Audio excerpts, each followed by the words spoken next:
Olá, queridas irmãs, queridos irmãos. Começamos mais O Espírito da Letra, analisando a obra de André Luiz. Estamos já estudando os capítulos iniciais do livro Nos Domínios da Mediunidade. E você pode nos acompanhar, seja aproveitando o programa de hoje, seja já vendo os programas anteriores. Com isso, você vai se colocando a par daquilo que nós já estudamos. Estamos fazendo a leitura e o comentário de todos os capítulos deste livro maravilhoso. E já fizemos 2 programas anteriores. Hoje, vamos ao capítulo número 2. O título dele é O Psicoscópio. Então, pega o seu livro, não esqueça de pegar alguma coisa para anotar, um caderno, um lápis e até mesmo o próprio livro. Você pode fazer anotações porque nós procuramos colocar inclusive sinônimos das palavras complicadas para facilitar o seu entendimento. Então, agora nós vamos começar a estudar o capítulo número 2, cujo título é Psicoscópio. O que será que é isso?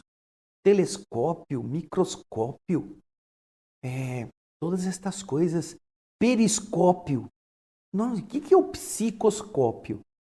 Boa pergunta, né? Vamos começar? Acompanhe o texto aí, por favor. Voltando ao convívio do assistente Aulus, diz André, na noite seguinte dele recebemos o acolhimento gentil da véspera. E ele então nos informa. Eu acredito que tracei o nosso programa. Depois de ligeira pausa, em que registrava a atenção, ele continuou dizendo, eu acho que devamos centrar as nossas observações em um reduzido núcleo, onde melhor dispomos do fator qualidade. Temos um grupo de 10 companheiros encarnados, com 4 médiuns que possuem faculdades regularmente desenvolvidas e de um lastro moral respeitável. Trata-se de pequeno conjunto, serviço de uma instituição dedicada ao nosso ideal cristianizante. Desse grupo base, vai nos ser possível alongar apontamentos e coletar anotações que se façam valiosas para a nossa tarefa. Já vemos aqui a preocupação do instrutor em otimizar o aprendizado. Aquilo que ele iria ensinar com base na experiência e na observação sem perda de tempo. Então ele escolheu um núcleo onde havia, numa instituição espírita, um pequeno grupo de pessoas dedicado a essa atividade mediúnica, composto de 10 pessoas, das quais 4 tinham faculdades mediúnicas desenvolvidas e possuíam um lastro moral edificante, ou seja, intenção boa, bom pensamento, controle das emoções. Não é pureza absoluta, porque todos estamos ainda num planeta de prova e expiação, mas é a boa vontade, é a disciplina, é o desejo de se conter nos impulsos negativos. Então ali eles iriam dedicar-se, porque seria mais prático, seria mais fácil de aprender com rapidez. E ele acrescenta, depois de nos olhar com bondade por alguns instantes, eu estou fazendo assim porque vocês pretendem especializar conhecimentos em torno da mediunidade apenas no círculo terrestre, uma vez que, em nosso campo de ação espiritual, o assunto seria menos complexo. Quer dizer, a mediunidade na Terra. Mas também ele está dizendo que existe a mediunidade no plano espiritual. Será que é isso? É exatamente isso. E se fossem se dedicar ao estudo da mediunidade no campo espiritual, seria menos difícil. Mas, como eles estão desejando aprender para ensinar os homens no campo denso da matéria, é um pouco mais complicado. E André Luiz confirma isso na resposta que dá ao instrutor. Veja só. É verdade, eu e Hilário esclarecemos. Desejávamos auxiliar de algum modo os irmãos encarnados na execução de serviços em que se mostravam comprometidos. através da mediunidade. A oportunidade, por esse motivo, surgia diante de nós como uma verdadeira bênção, disse André e Hilário. Decorridos alguns minutos de entendimento afetuoso, o orientador convidou o solícito. Vamos, não temos tempo a perder. Logo após, ele pegou uma pequena pasta e, talvez porque percebesse a nossa curiosidade, nos informou: nós temos aqui o nosso psicoscópio, que permite facilitar-nos exames e estudos, sem a necessidade de uma profunda concentração mental. Um aparelho. Aparelho no plano espiritual é psicoscópio.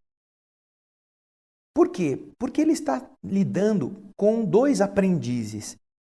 E para poder extrair melhor as lições daquele campo de experiências, naturalmente os aprendizes têm dificuldade. A concentração às vezes não está treinada. Então, com esse aparelho, ele poderá ajudar os aprendizes. Psicoscópio.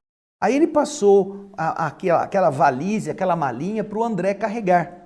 O André vai continuar nos contando agora no texto. Vamos lá? Eu tomei o enigmático volume, chamando a mim o agradável serviço de transportá-lo. Notando então que, na terra, o minúsculo objeto não pesaria mais do que alguns gramas. Era levíssimo. Espicaçado, assim, provocado tanto quanto eu pela curiosidade, Hilário perguntou sem rodeios: psicoscópio?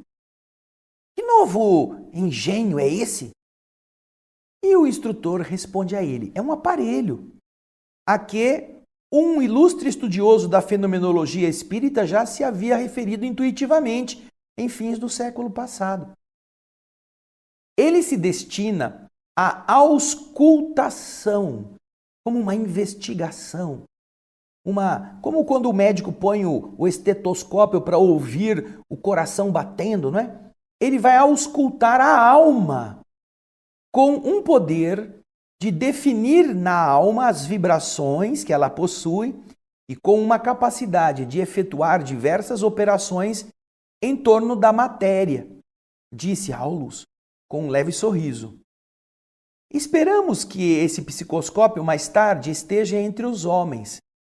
Ele funciona baseado em eletricidade e magnetismo, utilizando-se de elementos radiantes semelhantes na essência aos raios gama. É constituído, como que é o psicoscópio? Ele é como se fosse um óculos de estudo, com recursos disponíveis para a microfotografia. Imagina, você tem um óculinho que você, quando quer tirar uma foto, o próprio óculinho já tira a foto. E enquanto nós íamos para a cidade terrestre, onde nós teríamos que estudar aquele grupo, o mentor continuava explicando. No nosso esforço de supervisão, podemos classificar sem dificuldade as perspectivas, o panorama desse ou daquele agrupamento de serviços psíquicos que surgem no mundo. Analisando a psicoscopia de uma personalidade ou de uma equipe de trabalhadores, é possível registrar as possibilidades e classificar-lhes a situação. Segundo as radiações que projetam, nós planejamos a obra que eles podem realizar no tempo. Oh, revelação, revelação, revelação. É assim. A obra de André Luiz é muito reveladora. Ela conta detalhes que as pessoas nem imaginam. Aqui está um deles. O psicoscópio serve para quê? Ele é um recurso que pode ser usado para medir a intensidade radiante de uma pessoa ou de um grupo. E através dessa medição classificar aquele grupo ou aquela pessoa. E em função dessa classificação, possibilitar que haja mais investimento do mundo espiritual naquela reunião ou naquele médium, ou dizer assim, esse daí, ele não vai mais do que isso. É um motorzinho de 12 cavalos. Não funciona muito, não dá para pôr um peso grande para ele puxar. Mas se eles detectam que aquele ser ou aquele grupo tem potencial radiante, porque são idealistas, têm boa vontade, têm amor no que fazem, isso tudo se exterioriza. Eles dizem, não, então vale a pena a gente continuar a investir, vamos trazer mais espíritos, vamos melhorar a capacidade deles. Eles responderão favoravelmente. E é justamente isso que faz com que os espíritos economizem esforços. Ao invés de ficar marretando em cima de gente que não quer nada com o trabalho. E isso faz com que você observe alguns grupos espíritas que não saem da mesmice. Mesmo grupos que estão em casas grandes não saem da mesmice. Ficam sempre naquilo, sempre naquela. Por quê? Porque os encarnados que estão ali, ou na direção da instituição, ou na direção daquele grupo, ou compondo aquele grupo, não desejam mais compromissos. Por que os espíritos vão trazer mais coisa para fazer se com o pouco que eles estão fazendo eles já reclamam? Eles sofrem quando chega o dia do trabalho. Eles não se preparam, eles vão com uma vontade. Fingem que estão bem intencionados, mas no fundo estão ali, sem nenhum empenho. Então fica naquilo. Não são maus, estão tentando fazer o bem. Os espíritos amigos deixam que eles atuem naquela dimensão que eles conseguem dar conta. Isso é uma das funções do psicoscópio. Gerar nos instrutores, na supervisão do trabalho, o quanto os espíritos podem contar com aquele agrupamento, quanto eles são capazes de realizar. Agora a gente vai continuar a acompanhar aqui as explicações. No texto você vai ver André Luiz dizendo, olha, eu e meu colega não conseguimos disfarçar a surpresa. Entre assombrado e receoso, Hilário ousou perguntar, isso quer dizer que qualquer um de nós pode ser submetido a um exame dessa espécie? Até mesmo a gente, espírito? E o instrutor respondeu, sem dúvida, Hilário, todo mundo. Por certo, é verdade que nós estamos sujeitos às sondagens dos planos superiores a nós, tanto quanto nós agora pesquisamos os planos que estão abaixo de nós, que estão na retaguarda.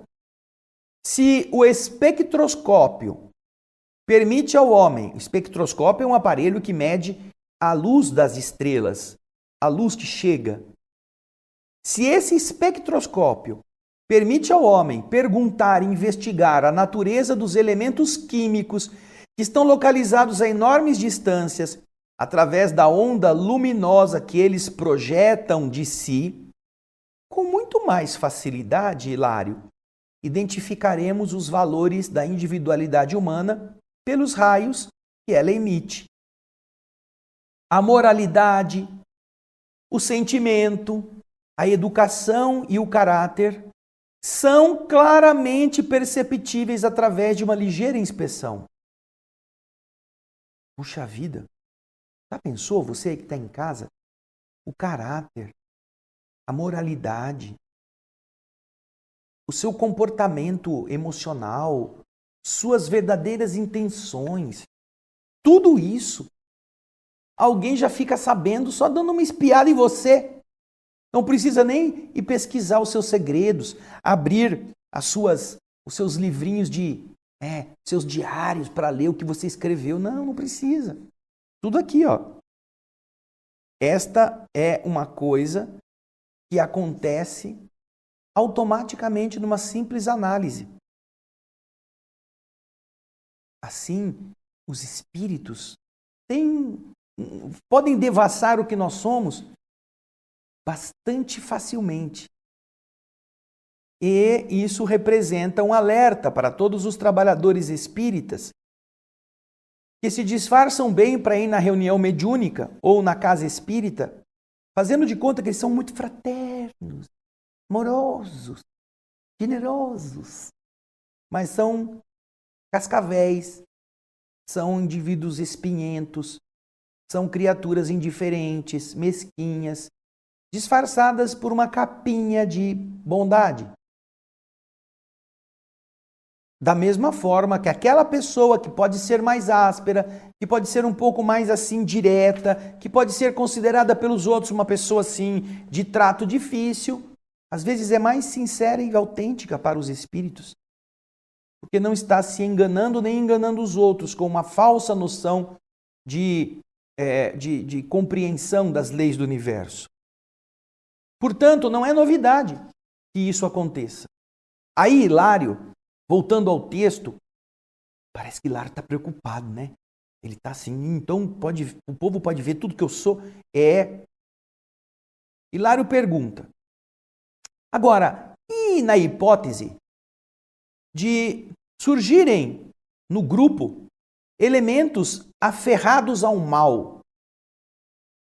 Naquele grupo de cooperadores bons aparece um espírito de porco encarnado.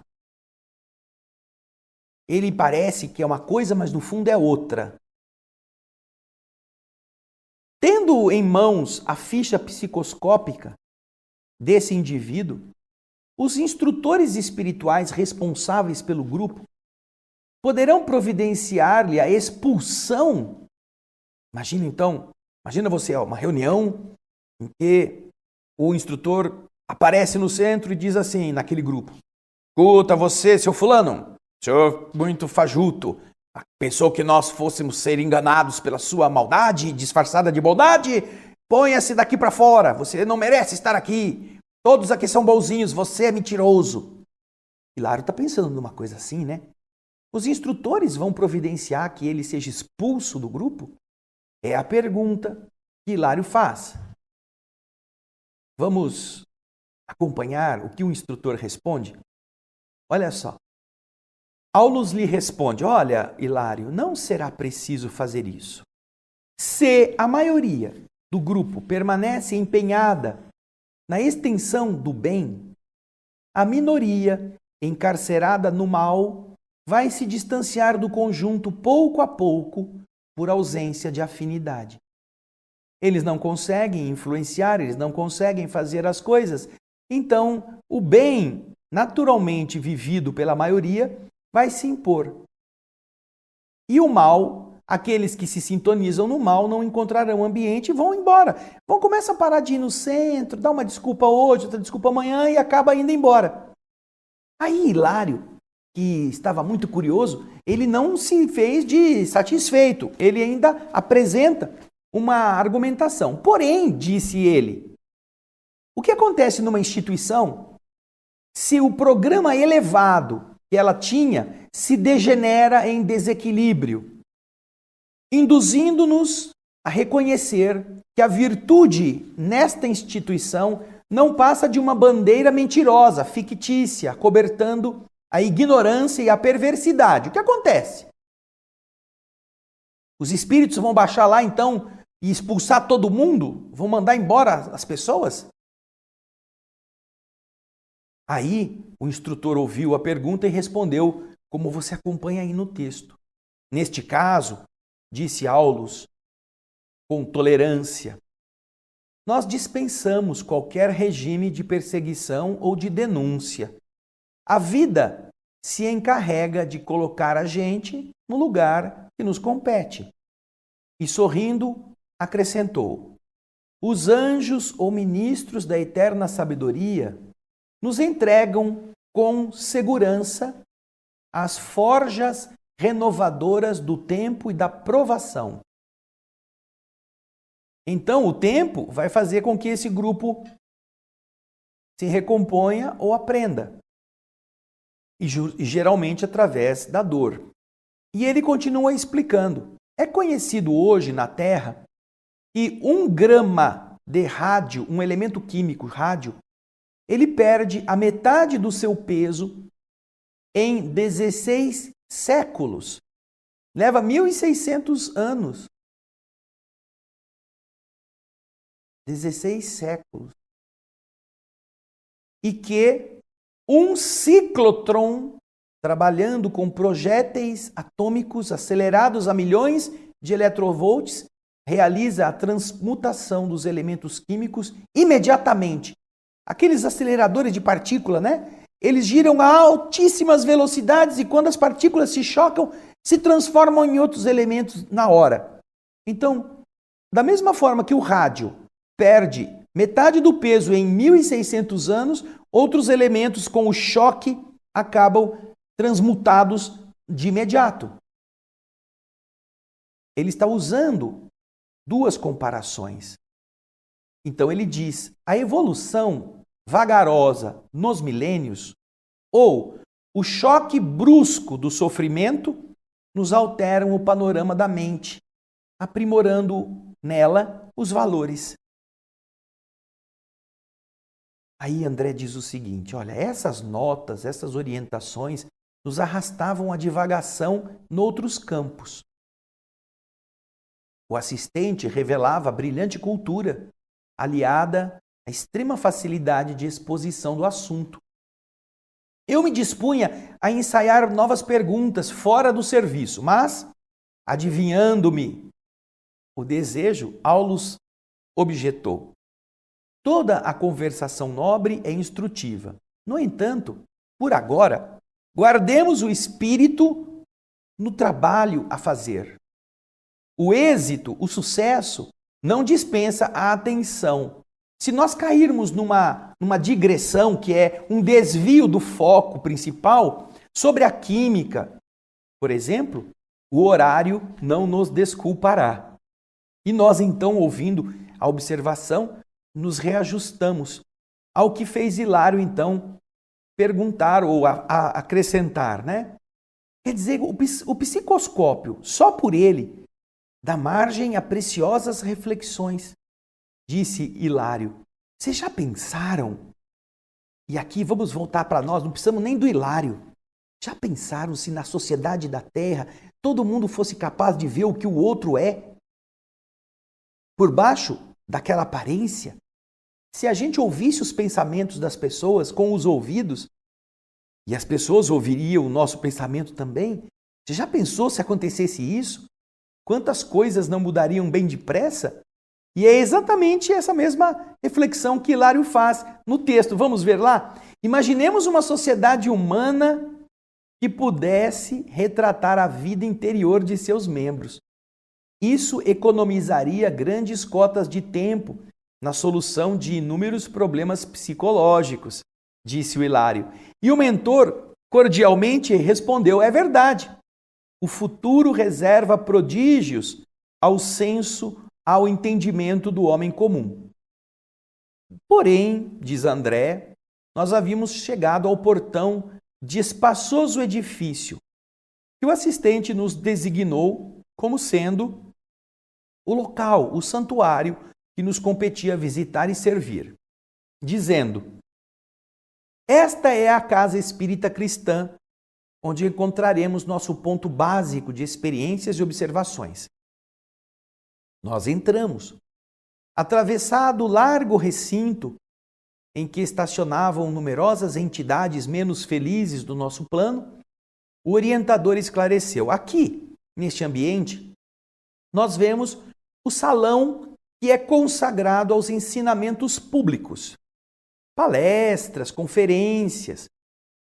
Todavia, disse ele, o núcleo que nós buscamos, aquele grupo de 10 pessoas, permanece situado em um abrigo íntimo, em uma sala isolada, assim como o coração está dentro do corpo. Passados alguns instantes, penetramos acanhado aposento, onde se congregava uma reduzida assembleia em silenciosa concentração mental. Aulus, então, nos explicou, nossos companheiros fazem o serviço da harmonização preparatória. Que serviço é esse? 15 minutos de prece. Quando não estejam em palestra ou leitura com elevadas bases morais. Sabem que não devem abordar o mundo espiritual sem a atitude nobre e digna que lhes outorgará a possibilidade de atrair companhias edificantes. E por esse motivo, não vem aqui sem trazer o campo que lhes é invisível às sementes do melhor que possuem. Eles procurarão melhorar tudo o que sentem e pensam. Como é que esses trabalhadores nobres se comportam? Eles chegam mais cedo na reunião, se dirigem ao local em que devem estar, estão ali sentados nas suas posições e procuram se elevar, procuram através da leitura, da prece ou de alguma palestra, algum diálogo nobre sobre assuntos edificantes, colocar a mente em sintonia, em uma situação de afinização com as vibrações do ambiente. Porque é importante você estar preparado. Você não chega da rua, se você é um cirurgião, e não invade o centro cirúrgico com a roupa que você estava na calçada, para já começar a fazer a cirurgia. Você precisa se compenetrar, você precisa se higienizar, você precisa se despir e vestir a roupa adequada. Você precisa estudar mentalmente o caso do paciente, rever nas suas ideias o que vai ser feito. Precisa se comportar como alguém que está imbuído da responsabilidade. Assim você está compenetrado. É isto que ele está falando. É necessário ter este cuidado para que os que estão se dedicando ao intercâmbio não sejam flagrados em uma situação de desrespeito ou de despreparo vibratório. Vamos voltar ao texto. André Luiz explica que ele e Hilário estávamos nos inclinando à indagação, a perguntar. Porém, a respeitabilidade do recinto nos impunha silêncio. Amigos da nossa esfera, os espíritos que estavam ali, também se demoravam em oração, compelindo-nos a esse entranhado recolhimento. Ninguém estava falando, estava todo mundo rezando e você vai ficar blá, blá, blá, blá, blá, blá, blá, blá, blá. Não, o próprio André Luiz e o próprio Hilário perceberam, ó, vamos ficar quietinho, está todo mundo quietinho aqui em oração. Nesse momento, o assistente armou o psicoscópio, tirou da caixa, abriu e depois de uma ligeira análise, recomendou-nos que nós observássemos o ambiente. Quando chegou a minha vez de usar o óculos, me assombraram as peculiaridades do aparelho. Sem nenhuma necessidade de um esforço mental, quando eu coloquei o óculos, notei que todas as expressões da matéria física, mesa, cadeira, quadro, tudo, haviam assumido diferente aspecto, destacando-se a matéria do nosso plano. Teto, paredes, os objetos de uso corriqueiro revelavam-se formados de correntes de força que emitiam uma tênue claridade, uma claridade sem brilho, mas tinham claridade. Eu então me detive na contemplação dos companheiros encarnados, que agora, sentados ali, estavam mais estreitamente ligados entre si, por vastos círculos radiantes que lhes aureolavam as cabeças de um cintilante esplendor. E você vai ver aí a imagem do projeto Imagem, que foi desenhada com base nessa descrição. A sala, as pessoas sentadas em volta da mesa e as luzes que emitem as mentes de todos eles, unidas neste cintilante esplendor. A descrição de André Luiz continua. Tive a impressão de olhar em torno do apagado bloco de massa meio escura a que se reduzira a mesa. Tive a impressão que em volta dessa mesa, uma coroa de luz solar formada por 10 pontos característicos se apresentava ali. E em cada centro desses pontos salientava-se, destacava-se o semblante espiritual dos amigos em oração. Essa imagem você vê no projeto Imagem. Os 10 que estão ali e em cima deles um ponto luminoso. Desse colar de focos dourados, alongava-se extensa faixa de luz violeta, que parecia contida numa outra faixa de luz alaranjada, que se espraiava em tonalidades diversas que de momento não pude identificar, uma vez que a minha atenção estava presa ao círculo dos rostos fulgurantes, dos rostos radiantes, visivelmente unidos entre si, à maneira de 10 pequeninos sóis magnetizados, imantados uns aos outros. Olha que bonito. Reparei que sobre cada um deles se ostentava uma auréola de raios quase verticais, fulgentes, brilhantes e móveis, como se fossem diminutas antenas de ouro fumegante. Em cima da cabeça deles saía como que antenas fumegantes de ouro que os conectavam a essas realidades do mundo espiritual. Sobre essas coroas, que se particularizavam em cima da cabeça de companheiro a companheiro, caíam do alto abundantes jorros de luminosidade estelar, que tocando as cabeças ali irmanadas, pareciam suaves correntes de força, a se transformarem em pétalas microscópicas, que se acendiam e apagavam em multidões de formas delicadas e caprichosas, gravitando, andando em volta, por momentos, dos cérebros em que se produziam como satélites de vida breve em torno das fontes vitais que lhes davam origem. Veja que interessante. A matéria mental, lembra do programa anterior? Que a mente produz plasma sutil. Essas partículas, elas também estavam orbitando a mente de onde elas se originavam. Agora ele continua a explicar que, protegendo essa assembleia, permaneciam os mentores espirituais presentes, cada qual irradiando a luz que lhe era própria. Admirado, porém, com os irmãos da esfera física a se revelarem tão afins na onda brilhante em que se reuniam, entusiasmado eu perguntei: Aulos, amigo, os companheiros que visitamos, porventura, são grandes iniciados na revelação divina? São seres assim, especiais? São seres de profunda ligação com a divindade?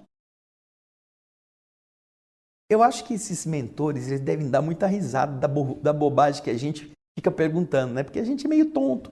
A gente fica endeusando tudo. Aparece um espírito que brilha um pouquinho, já ajoelha, é um anjo de Deus, quem é que está aí? Aí o cara fala, não, sou eu mesmo, o Zé. Lembra o Zé da padaria? Sou eu. Assim a gente vai ver no livro Missionários da Luz, são espíritos bons, mas tão longe de serem anjos como a gente imagina. E aqui o caso é igual.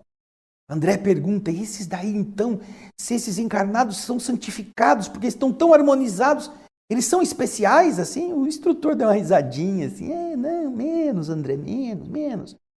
Vamos ver o que ele falou para o André Luiz? Aulos estampou um gesto de bom humor e respondeu, não, André, nós ainda nos achamos muito longe de semelhantes apóstolos. Nós estamos aqui na companhia de 4 irmãs, ou seja, 4 mulheres, e 6 homens de boa vontade. Naturalmente, são pessoas comuns. Comem, bebem, vestem-se e se apresentam na Terra sob o aspecto vulgar de outras criaturas dessa rotina carnal. No entanto, e aí vem a diferença, não é? Trazem a mente voltada para os ideais superiores da fé ativa. Não é aquela fé de Pai Nosso e ajoelhar e tchau. É uma fé que age, que se expressa em amor pelos semelhantes. Procuram disciplinar-se, exercitam a renúncia, cultivam a bondade constante, e por intermédio do esforço próprio no bem e no estudo nobremente conduzido, adquiriram elevado teor de radiação mental. Isso que vocês estão vendo é radiação da mente deles, que eles conseguiram por esse esforço. Hilário, que havia utilizado o psicoscópio em primeiro lugar, alegou com o deslumbramento de uma criança espantada. Mas e a luz?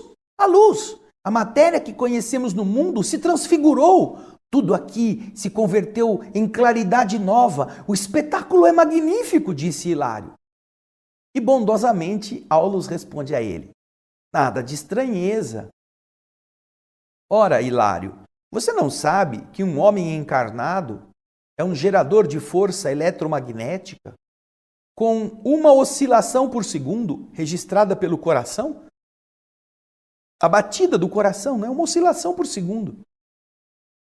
Você ignora que todas as substâncias vivas da Terra emitem energias que estão embutidas, enquadradas nos domínios das radiações ultravioletas? Em nos referindo aos nossos companheiros, possuímos neles almas regularmente evoluídas, em apreciáveis condições vibratórias, por se devotarem sinceramente ao bem, com esquecimento dos próprios desejos. Desse modo, eles podem projetar raios mentais em vias de sublimação, assimilando correntes superiores e enriquecendo os raios vitais de que são dínamos comuns. Raios vitais? Raios vitais? Perguntou meu colega faminto de esclarecimento. Sim, raios vitais. Para deixar mais clara a definição, vamos chamar de raios ectoplásmicos, unindo nossos apontamentos à nomenclatura dos espíritas modernos. Esses raios ectoplásmicos são naturais a todos os seres vivos. É com estes raios que a lagarta realiza suas complicadas demonstrações de metamorfose para se transformar em borboleta.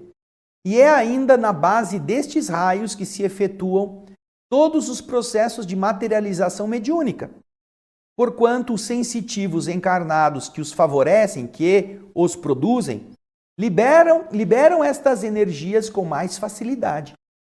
Todas as criaturas, porém, possuem essas energias com elas mesmas, emitindo-as em frequência que varia em cada uma, de acordo com as tarefas que o plano da vida lhes assinala. E então, demonstrando otimismo, ele acrescenta: o estudo da mediunidade repousa nos alicerces da mente, com o seu prodigioso campo de radiações. A ciência dos raios vai imprimir, em breve, grande renovação aos setores culturais do mundo. Vamos aguardar o futuro. E logo em seguida, Aulus nos convidou à inspeção mais direta, fazendo essa inspeção especificamente junto dos companheiros. E nós o acompanhamos com muita alegria. Aqui nós terminamos o capítulo número 2. Eles viram o ambiente. O psicoscópio permitiu que eles tivessem vamos dizer, um panorama geral de como as coisas funcionam ali. E puderam aprender essas informações muito preciosas, de como é importante a preparação da pessoa para o exercício da sintonia, de como é fundamental que os médiuns se lembrem que eles não estão sozinhos, não são eles o centro da tarefa. E é preciso que eles se elevem pelo estudo, por aquilo que nós vimos nos capítulos anteriores, que é a depuração. O homem precisa depurar-se. É exatamente por esse processo de limpeza interior que ele vai transformando a sua capacidade radiante. E você viu aqui uma descrição bastante interessante, com as imagens, inclusive, do Projeto Imagem, dos efeitos da mente fulgurante, produzindo plasma sutil à sua volta, que em contato com a energia que vem de cima, em resposta a essa sintonia, é capaz de gerar todos aquelas pétalas luminosas que iam e vinham, como se estivessem orbitando essa atmosfera da mente do médium. Não importa qual seja a mediunidade que ele possua. São informações importantíssimas para as pessoas que estudam a mediunidade, que trabalham nas casas espíritas ou que, nos seus ambientes pessoais, estão também tendo contato com sensações estranhas, com sensações diferentes. Ah, eu queria tanto ser médio. Vem pessoas que eu quero ser médio, mas você está disposto a fazer essas coisas? Você está disposto a estudar? Ah, mas que dia que eu tenho que vir estudar? Ah, nesse dia eu não posso, porque eu tenho visita na minha casa. Então, como é que você quer ser médio se você não vence as coisas mais tolas que surgem no seu caminho? Você precisa decidir o que você quer. Então, é com seriedade que os espíritos tratam disso. Por quê? Porque isso faz parte da nossa identidade. Nós todos emitimos essas energias, como no caso os raios vitalizantes ou os raios ectoplásmicos, que são usados entre muitas aplicações para o processo de cura, para os processos de materialização. Todos eles estão envolvidos com essa potencialidade de emissão. E quando você compreende isso, você é capaz de melhorar a sua radiância, a sua capacidade de ofertar qualidades vibratórias. Mas nós vimos o ambiente, que toda a matéria, inclusive, tinha energia que dava para ser vista. Mas na semana que vem, eles vão estudar os que estão fazendo parte da equipe. O capítulo 3º, que nós estaremos vendo na semana que vem, aqui você poderá também participar, vai tratar da equipagem mediúnica. Quem eram os 10 que estavam ali? Como eles eram vibratoriamente? Então, não fique esperando eu vir aqui contar para você, não. Vai lendo, pega o seu livrinho, ó o meu aqui, ó. Vai estudando, vai comparando, vai aprofundando tudo isso, que vai ser muito bom para todos nós, tá bom? Obrigado pela sua audiência, pelo seu carinho, pela sua presença e a gente espera você no próximo Espírito da Letra. Muito obrigado e muita paz.